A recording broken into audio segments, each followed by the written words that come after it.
No one has ever actually. If you can bring me samosas to the next thing, I will love you forever because I've not been able to get a good samosa in years. If you're gonna come here, I will buy this man samosas. You absolutely deserve them. All right, here we go.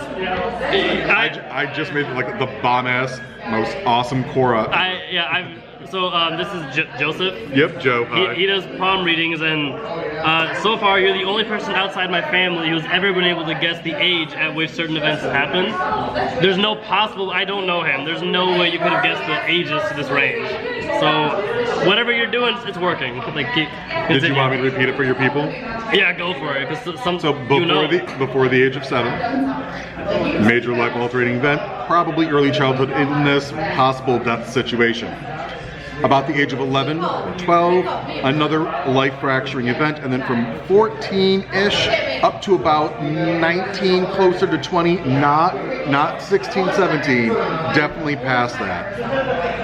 But before 21, another life-altering event. And if you notice at his hand, which I'm sure he'll give you a scan of. Right, here, let's just like, Okay. Oh, there we go, perfect. Oh yeah, you can do this, okay.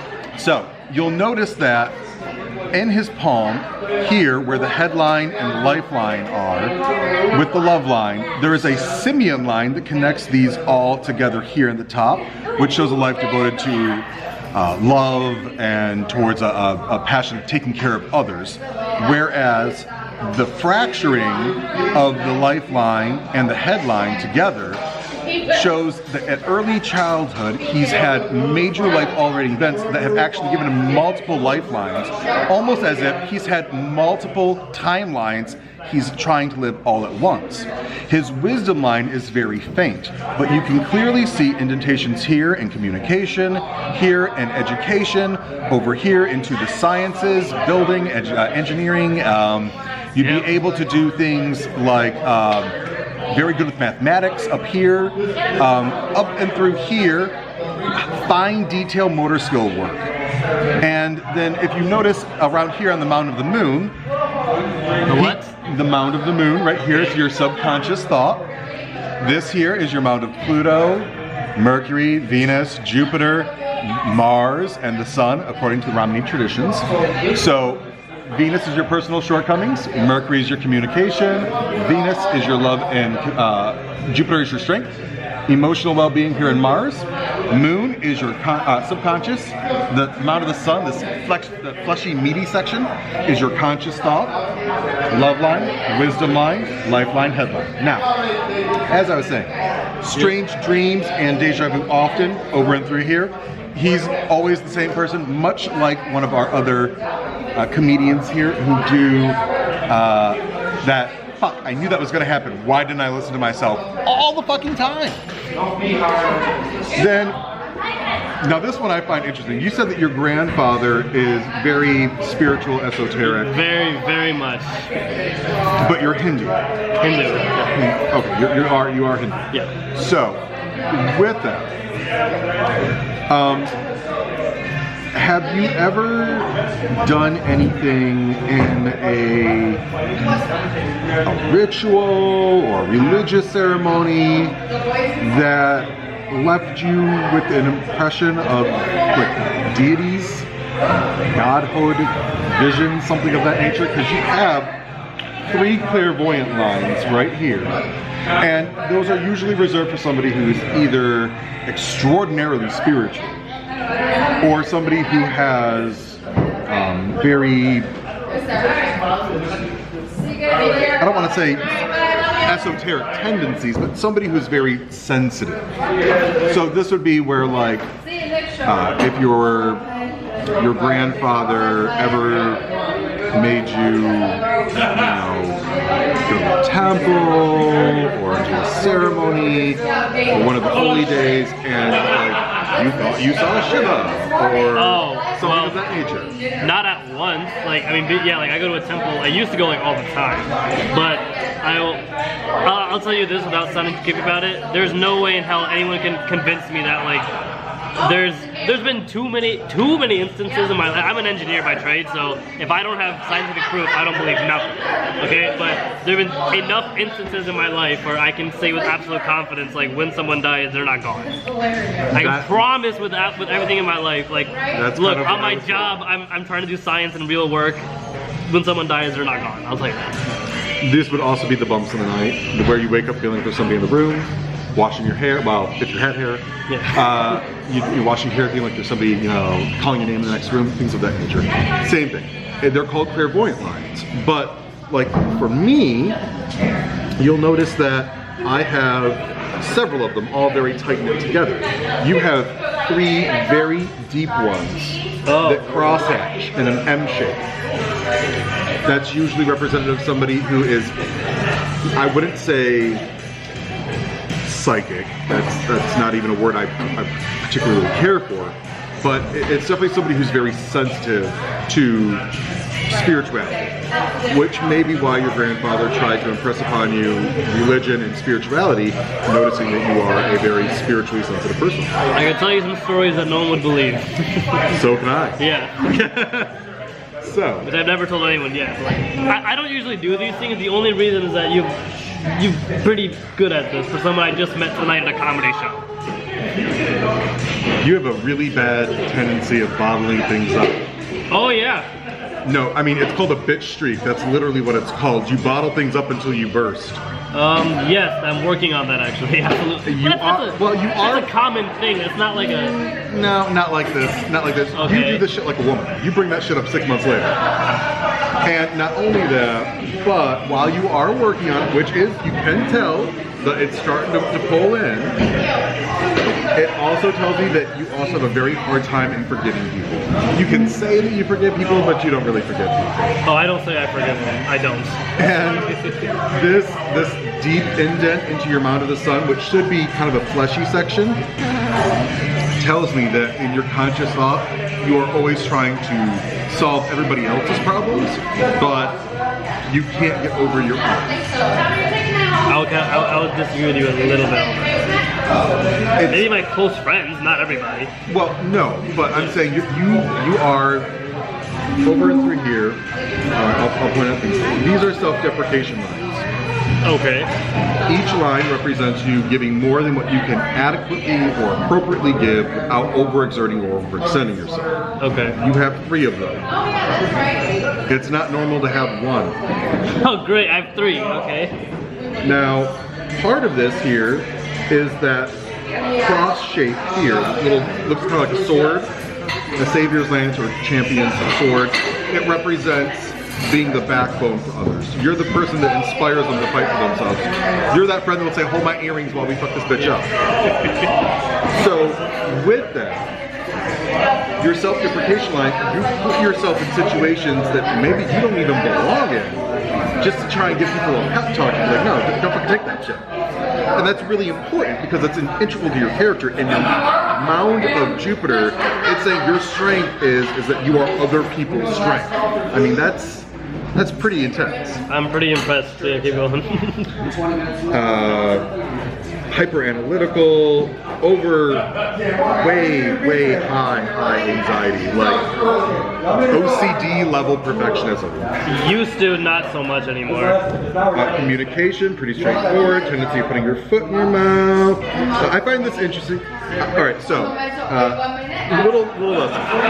These, just the knuckle areas, right? Okay, can they see it? Just a little bit. Okay, yeah. Just these 4 areas, the flat parts, are called your mounds, but there are different mounds between them on some people. For instance, right here between communication and negativity, when you have this nice little bump right here that Perry has, that's called a mound of hubris. It shows that you deflect your problems or your trouble communicating or when things get awkward with humor. Well, yeah, I'm a comedian. Yes, but when it comes to your emotions, you don't express that shit worth nothing. Hell no. You bottle that shit up so tight, you could probably float on it. This is called the mound of hubris. The mound of hubris between Venus and Mercury tells me that you are very closed off about your emotional standing. When someone says so-and-so has a wall up in their heart, they're actually talking about an ancient Indian idea of a wall literally being between the heart and communication. And it is this mound right here, and the line that it forms. You also compartmentalize these little blocks here in your mound of Venus. You have people who are acquaintances, and you think of them, oh, that's just an acquaintance. You have friends, good friends, best friends, lovers. Everybody can move forward. Yes. Nobody can move backward. Hell no. You are fucking just on that shit. You can never be your ex-girlfriend's new friend. No, no. If you're not sticking your dick in it after you already did, you don't want to do it anymore. No. Do not. Been there, done that. No good's gonna come of that. So, you want ready for some fun things? Okay, wait. Can we like? Here, we'll stick your hand in. Wait. So this is the. There's only been one other person that you've seen with a hand like this, like with the 3 lines. Well, it's technically you have 6 lines. I don't know what I mean. What that even means. Okay. So 1, 2, 3, 4. There are 4 lines normally on a person's hand, but you have the M shape here, right? But that also cuts across directly here. So you have the simian line, you have a love line, a headline, a lifeline, your wisdom line, and then these are all connected in an M shape on top of the fact that your simian line does something that's seemingly improbable. It connects your heart and your loving nature to the illnesses or abuses that you suffered at young ages. And when your life fractured, it actually altered the course of the way you love people, the way you live your life, and even your health and your personal mental state. On top of it, altered the course that your life was going to take. But can't you say that for most people? Well, in some ways, yes. Everybody has those certain moments in their life where it was an aha moment. But it's really not often that you see very definitive timelines of, you know, probably 5, 6, 11, 14 to 16. You know, you don't normally see these exact moments of, you know, I can see that this one time is an illness, or this one time is something physical that is not an illness. And I can see that where it fractured the lifeline. For instance, you have an extremely addictive personality. Oh yeah. But deep. But on your father's side of the family, you have very bad vascular issues. On your mother's side of the family, there are renal problems. On both sides of your family, digestive issues. Up here, vascular issues on both sides of the family. And then, very interestingly, I don't know how somebody has a history of head injury in their family, or what this is actually meaning. It could, in theory, represent some form of like chronic depression, I guess, in theory. But you have markers that cross your headline, your lifeline, and that segment where your life and headline fracture. It crosses these here. So it's almost like an impact and something that is chronic, which is interesting. It doesn't make a lot of sense. Like I said, I've been doing this for 27 years, and you have a very interesting hand because there are some things that, you know, I intrinsically know when I see a palm. Yeah. And these 2 lines, I'm still wondering, like, did you have a head injury that gave you seizures, or was it something else? I don't know, because it doesn't make a lot of sense to me. That particular, those 2 little lines right there don't make sense to me. 27 years? Did you say you saw one other person in 27 years who had something like this? Yes, and the person in question was a African American woman at the Renaissance Festival here in Michigan, where I do readings. Okay. In Holly, Michigan. And that woman also had a simian line that had fractured into the other four primary lines.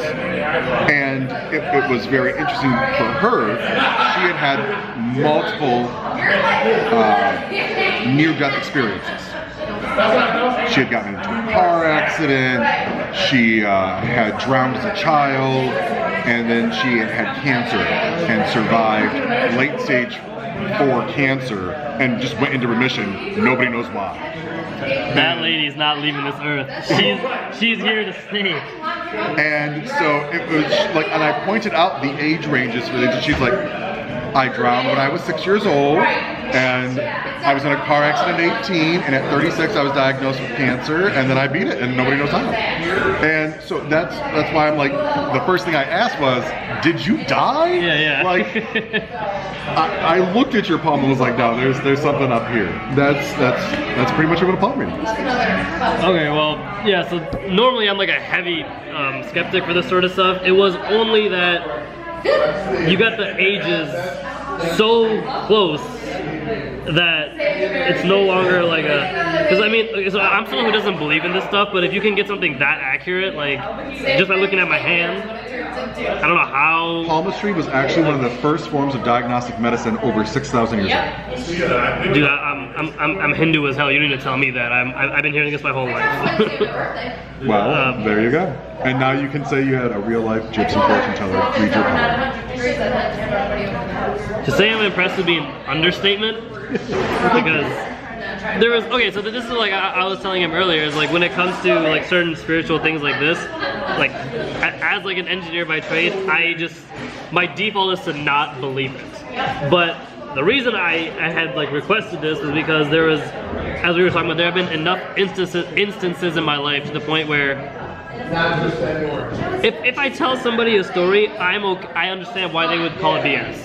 Like, from my perspective, I get why someone else wouldn't believe it, but I was like, you can't convince me that when someone dies, they're gone forever. I've had too many experiences where that's not real, like, to the point where I can't ignore it anymore. Right. Which is why I'm like,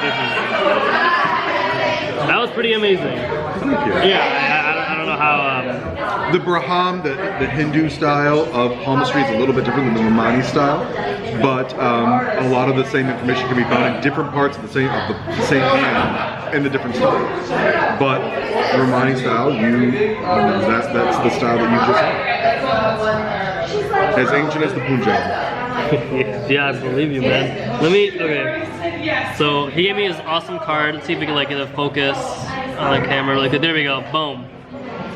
And then all of his information we're gonna put in the link in the description below. Thank you so much, dude. That was I appreciate that, man. Yeah, no problem. All right, this is Joe. Stay fresh, stay golden.